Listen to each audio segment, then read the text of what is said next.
অনেক দিন আমি কেক বানাইনি। আমার ছেলে সেদিন বলেছিল, আম্মু তোমার কেকটা খুব সুন্দর হয়। আসসালামু আলাইকুম। আজ আমি দুটো ডিম দিয়ে কেক বানাবো। ডিম দুটো হাঁসের। ডিম দুটো ফেটে নিলাম। এবার দিলাম 1 কাপ চিনি।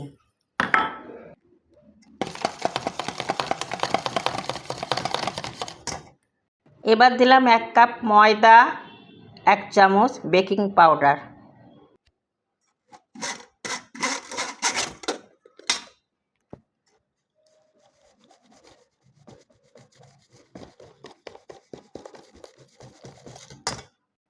এবার দিলাম এর ভিতরে 1 কাপ দুধ।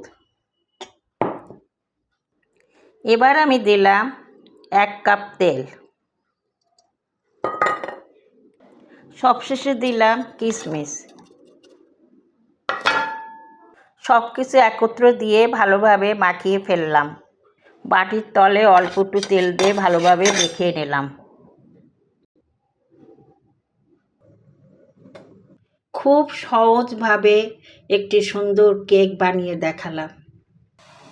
ভালো লাগলে আমাকে লাইক, কমেন্ট, শেয়ার দেবেন। ভালো থাকবেন আমার বন্ধুরা, শুভকামনা করছি। ধন্যবাদ।